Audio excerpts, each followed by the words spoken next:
Assalamualaikum warahmatullahi wabarakatuh.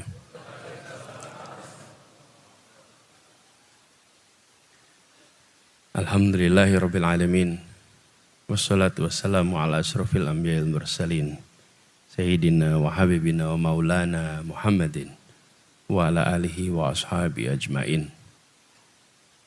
Raditu billahi rabbah wa bil islami dina wa bil Muhammadin nabiyya wa rasulah. Rabbi zidni ilma warzuqni fahma. Amin. Amma ba'du.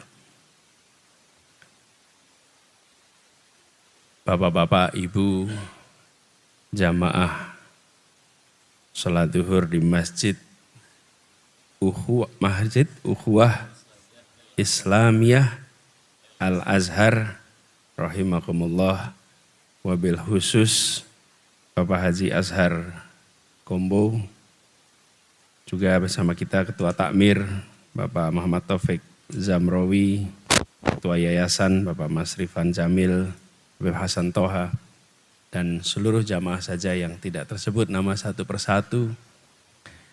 Pertama saya menyampaikan rasa syukur, alhamdulillah akhirnya bisa bersujud di masjid ini. Dengar ceritanya sudah, tapi baru sampai siang hari ini bisa sujud sama-sama. Lalu dapat kejutan, suruh memberikan kultum.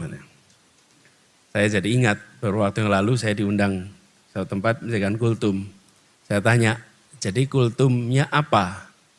Jadi di sini Pak, kultum itu bukan kuliah 7 menit Pak. Kultum itu kuliah terserah antum.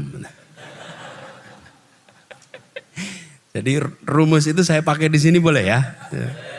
Boleh kan? Jadi kuliah terserah antum. Mau 7 menit, 8 menit, 9 menit, boleh gitu. Nah di sini masjidnya Masjid Ukhuwah Islamiyah. Sudah jelas pesannya. Dan saya rasa pesan itu sudah sering digaungkan. Jadi mungkin kalau saya nambahi itu nguyai banyu segoro Pak. Itu. Karena ini sudah terus menerus kita bicara tentang ukhuwah di Masjid Ukhuwah Islamiyah Al-Azhar. Nah tapi dalam kesempatan ini saya ingin tambahkan sedikit aja lah terkait soal ini. Kita semua yang pernah menjalankan ibadah umroh atau haji atau tinggal di negeri asing untuk kuliah atau bekerja pasti sering menemukan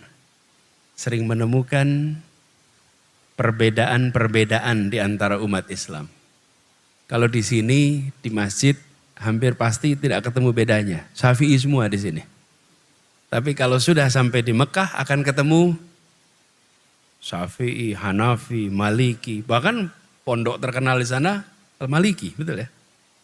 Kemudian semua kita akan ketemu dengan berbagai mazhab.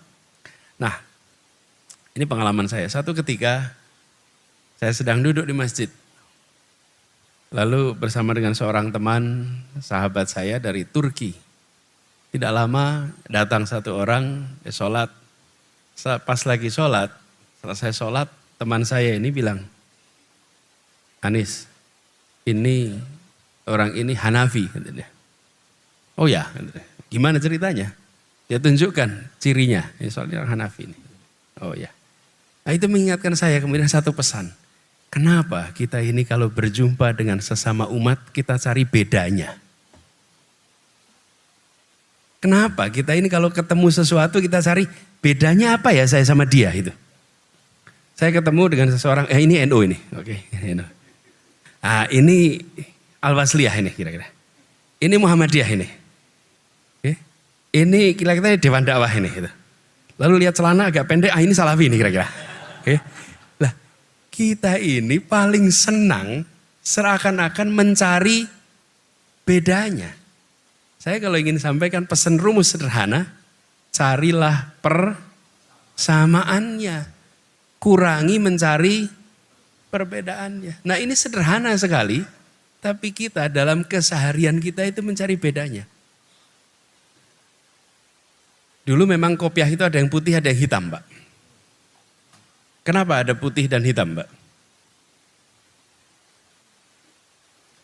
Pak ada yang tahu nggak nih putih hitam ini? Kopiah putih itu siapa yang pakai? Pulang haji. Kalau belum haji, wes rasa gaya mas. Pakai putih gitu. Yang sudah berangkat, haji. Betul ya? Sebenarnya gini, sudah sampai tanah suci pulang pakai kopiah putih. Yang belum pakai kopiah putih belum sampai tanah suci. Nah tapi beberapa tahun terakhir ini terjadi kemudahan sampai ke tanah suci. Sehingga sekarang ini yang bisa pakai kopiah putih itu banyak sekali. Kopiah putih tidak lagi menjadi pembeda. Nah saya ingin sampaikan kepada semua pesan sederhana. Cari samanya, jangan cari bedanya. Tapi ada satu hal, ini pertama. Yang kedua saya ingin sampaikan kita ini adalah umat terbaik. Umat Islam ini. Kita ini umat terbaik. Kuntum khairul ummatin urijati linnas. Ta'muruna bil ma'ruf wa tanhauna 'anil munkar wa tu'minuna billah. Kita sadar tapi umat terbaik itu bukan sebagai privilege. Umat terbaik itu sebagai tanggung jawab. Tanggung jawab. Apa bedanya? Kalau privilege itu untuk dinikmati. Kalau tanggung jawab itu untuk ditunaikan. Jadi kita punya tanggung jawab menunaikan. Nah, kalau kita tengok umat kita, sering sekali umat itu berhasil atau gagal bukan karena mampu atau tidak mampu, tapi karena baca perubahan atau tidak baca perubahan. Jadi pesan kedua, karena kan kultum ini, dibatasi waktunya gitu. Kalau enggak kan nanti gelandrah kemana-mana ini. Jadi kedua adalah tentang membaca perubahan. Kalau kita membaca perubahan dengan cepat dan mau melakukan antisipasi, insya Allah kita berhasil. Dan sejarah umat Islam sudah menunjukkan yang membaca tanda-tanda perubahan zaman, mengikuti perubahan zaman, mengantisipasi, maka dia menjadi pemenang di zamannya. Nah saya ingin masuk soal ini pendidikan Pak. Kenapa? Masjid ini itu kalau kita lihat gedungnya bagus, arsiteknya bagus, rancangannya bagus. Ini pakai ilmu tidak Bapak Ibu? Pakai ilmu. Ada ilmu arsitek, ada ilmu sipil, ada ilmu, semua ini macam-macam ilmu ada di sini. Sampai jadi gedung seperti ini. Nah kita sering melewatkan bahwa untuk membangun umat, apalagi umat yang bersatu, diperlukan namanya pendidikan. Ini kunci sekali. Nah tetapi pendidikan itu sudah mengalami perubahan luar biasa. Anak-anak kita itu, anak-anak abad 21 hari ini. Gurunya, guru-guru abad 20. Sekolahnya, cara menata kelasnya abad 19. Betul Pak Jalan? Bayangkan, jadi kalau sampean panjenengan datang ke sekolah, nanti ketemu 3 abad di satu tempat. Gitu. Anak abad 21, guru abad 20, ruang kelas 19. Coba panjenengan lihat aja. Panjenengan lihat foto kelas tahun 1800, sama persis seperti sekarang. Ruang kelas 1700 sama seperti sekarang. Percaya saya. Betul enggak Pak? Nah kita lihat sekolah-sekolah Islam semua. Sekolah-sekolah Islam apa yang terjadi? Itu terjadinya. Sudah saatnya semua masuk ke abad 20. Nah, masjid ini saja sudah. Saya diberi instruksi memberikan kultum. Pendengarnya siapa? Yang di masjid ini dan yang di video ini loh. Ini kan abad 21 ini. Betul ya? Saya boleh bilang halo semuanya. Itu abad 21 nonton. Sama yang pegang-pegang HP live streaming ini semua. Kita masuk di abad 21. Ini satu pesan sederhana. Bila kita tidak baca perubahan zaman dari aspek metode, maka kita akan ketinggalan. Ilmu mengenai perubahan itu banyak. Jadi saya usul pada jamaah di sini, khususnya di Semarang, yang saya dengar jamaah Masjid Ukhuwah Islamiyah ini dari semua unsur sama, semua unsur setara. Jadi unsur apapun baca perubahan zaman ini. Betul-betul kita harus siap untuk berada berdua satu. Dan ini terasa sekali. Saat ini para guru ngaji itu mengalami kompetisi yang amat ketat dari sisi kualitas. Karena mendengarkan guru ngaji di kampung, habis itu yang mendengarkan buka YouTube membandingkan yang guru ngaji di kampung dengan YouTube yang terkenal. Betul tidak, Ustaz? Betul ya? Bahkan pertanyaan yang disampaikan ke guru ngaji di kampung, pertanyaan kulaan dari YouTube. Betul tidak? Nah ini aspek sederhana yang harus jadi perhatian bagi kita semua. Karena perubahan ini tidak akan mungkin bisa terjadi untuk kita mengejar ketertinggalan kecuali kita sendiri menengok. Nah untuk itu bagaimana? Saya usul pada kita semua di sini. Saya usul untuk kita tengok perkembangan dunia dan memperhatikan perkembangan dunia. Ini namanya kuliah kan? Ini kan kuliah loh. Kultum loh, kuliah loh, betul ya kuliah? Bener ya? Jadi kalau kuliah itu dosen tanya boleh dijawab toh? Nah, tadi kan dibilang tidak boleh tanya jawab. Maksudnya jangan tanya ke dosennya gitu kan.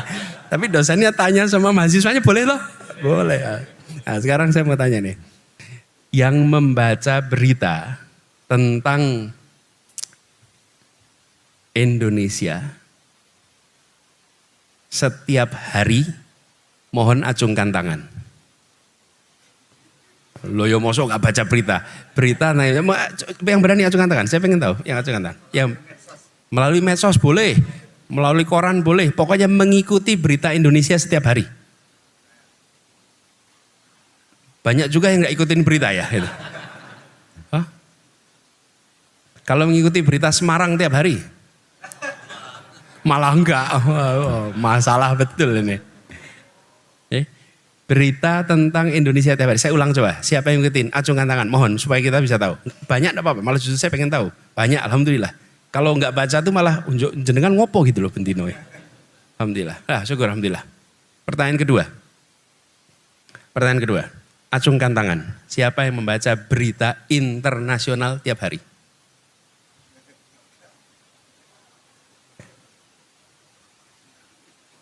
Siapa di antara itu yang baca berita internasional di luar Palestina setiap hari?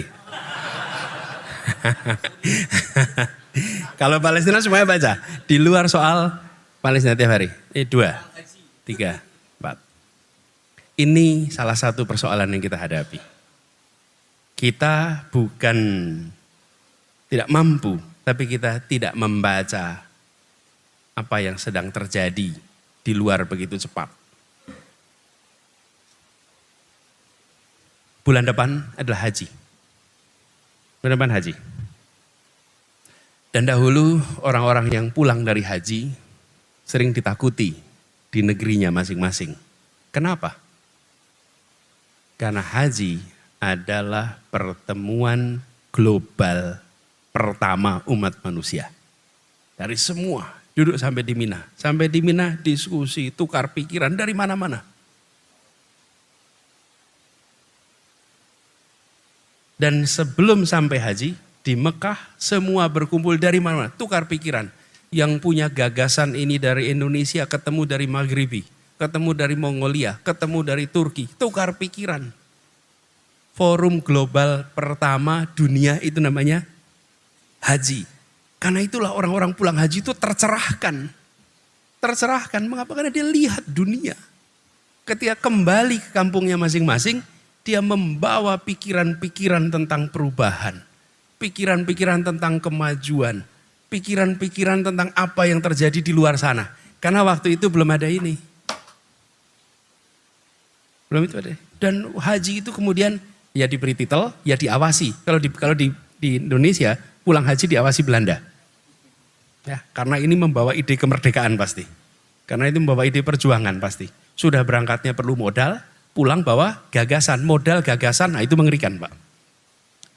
Sekarang kita punya alat ini, tidak perlu itu saja. Malah bahkan sekarang haji kita itu, yang Indonesia kumpul sama Indonesia, yang Malaysia sama Malaysia, Yang Thailand sama Thailand, yang Turki sama Turki, betul ya? Kalau dulu bergabung dan bahasa pemersatunya bahasa Arab. Nah, sekarang saya usul antisipasi perubahan.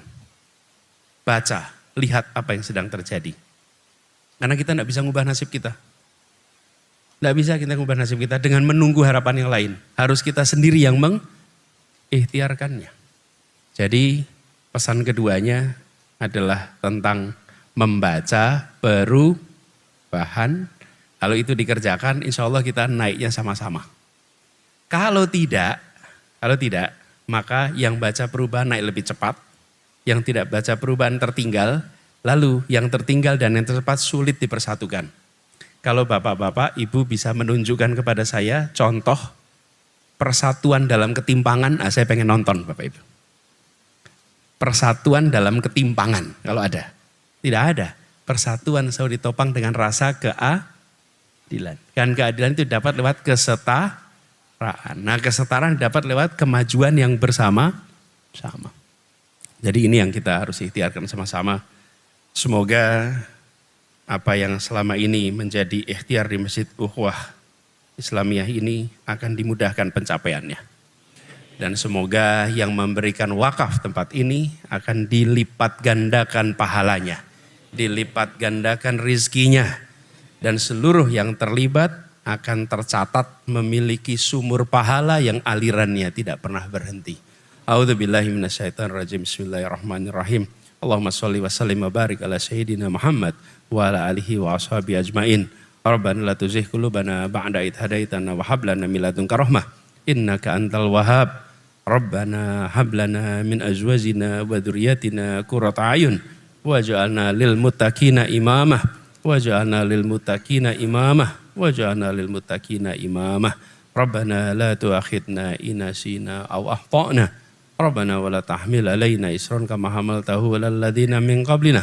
Rabbana wa la tuhammilna ma la taqata lana bih wa'fu anna waghfir lana warhamna anta maulana fangsurna 'alal qaumil kafirin fangsurna 'alal munafiqin fangsurna 'alal zalimin.